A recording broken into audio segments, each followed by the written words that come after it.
Okay, it was with some trepidation that I thought about making this video. It's my whiskey of the year. Now, I thought of all the 150 whiskeys that I had tried for the first time in the last year, minus about 15 whiskeys that I came back to for the second time to try them out, just in case they were subpar or somehow not meeting their potential when I first tried them. So, okay, let's say 135 whiskeys, plus about 50 samples. So 185 whiskeys over the last year. How do you choose which one to make your whiskey of the year? Let alone going into different categories. What's the best bourbon? What's the best Canadian whiskey? What's the best Speyside? What's the best Islay whiskey? What's the best Irish whiskey? What's the best world whiskey? Yuck! I didn't want to go through all of that. That's a lot of tasting and thinking and stuff.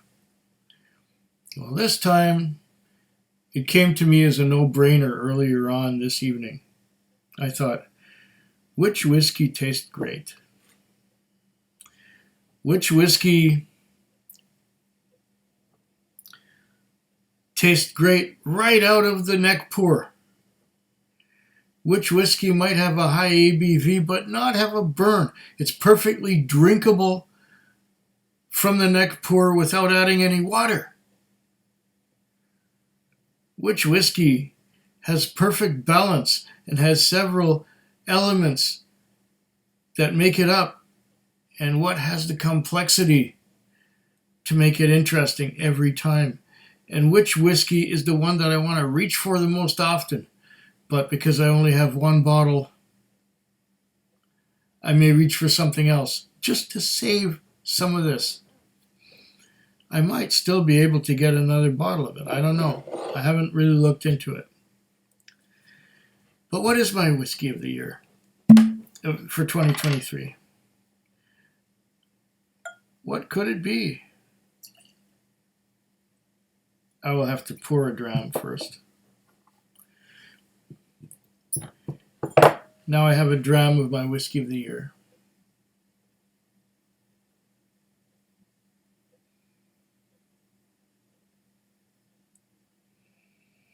Ah, it smells amazing.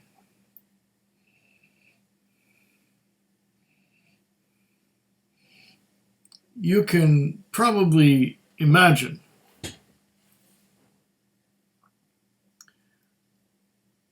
that there are some fruity notes involved.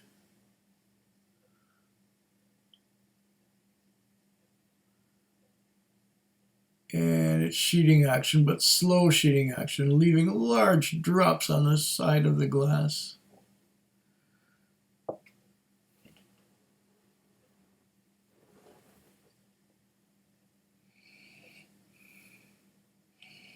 Smells wonderful. I'm getting dark fruits. And I'm getting bonfire peat smoke.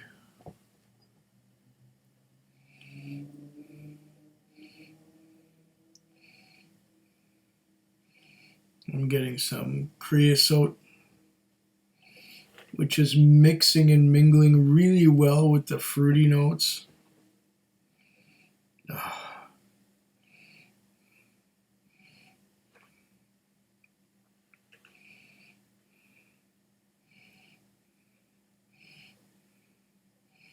So it's fruity, it's smoky. And even on the nose, there's a balance between the fruity and the smoky. Oh.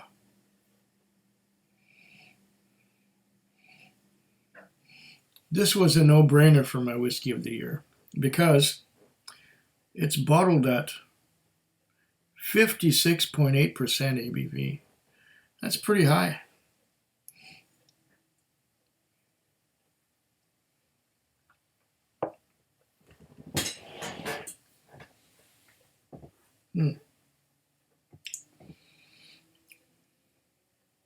Yet when I take a sip,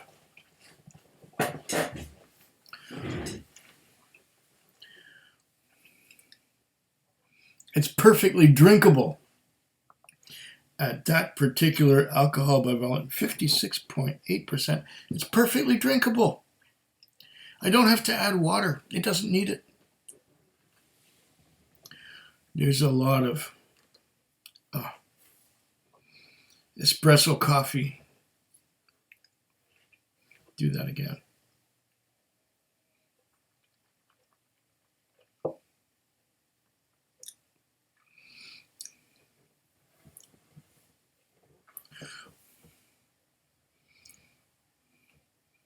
Espresso coffee. There's a little bit of citrus. There is the dark, ripe fruits. There's a bit of burn, but it's not excessive. It goes really well with everything else that's there. It's complex.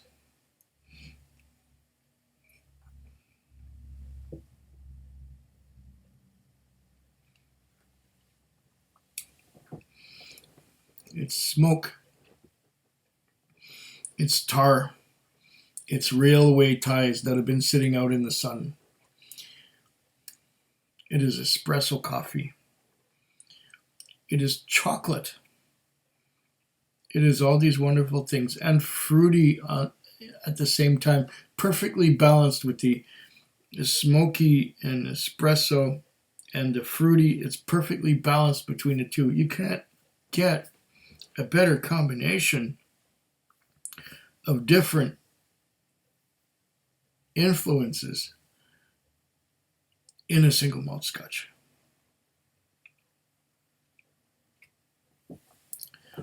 It does not get better than this, in my opinion, in my very humble opinion. It does not. This is my Whiskey of the Year 2023. This is the whiskey that has impressed me the most in the last year that I can remember. There may have been some that impressed me more that I don't remember. But this one I remember. When I thought about it, what would be my Whiskey of the Year? It had to be one that I would reach for in a heartbeat, anytime. Oh. It doesn't burn, it just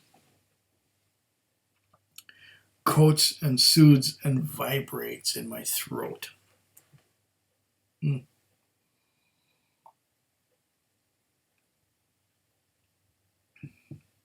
Wash it down a wee bit, even though the sensation is lovely.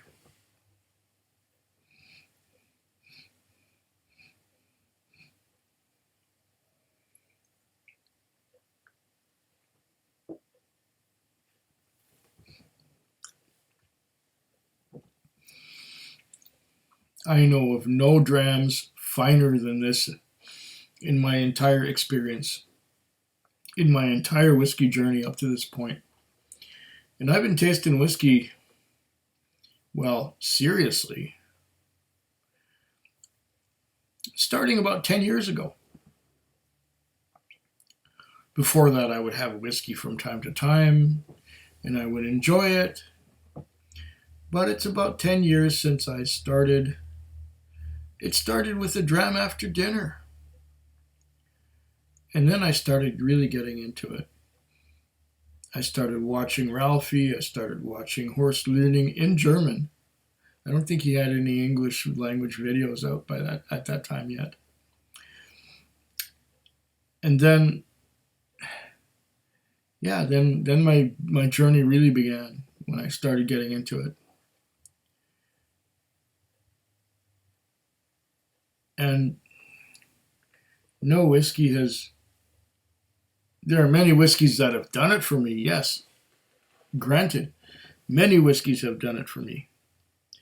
But in the last year, this whiskey has done it for me the most.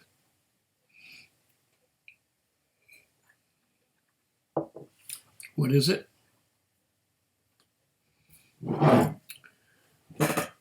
It's a 9-year-old Lacheg from the Tobermory Distillery on the Isle of Mull.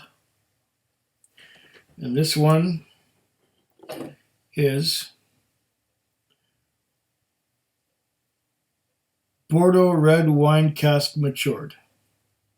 So it's matured in a ex-Bordeaux red wine cask, giving it that perfect balance between the smoke and the fruitiness. Ah, yes, this, my friends, is my whiskey of the year. And perhaps I will be able to get me another bottle somewhere.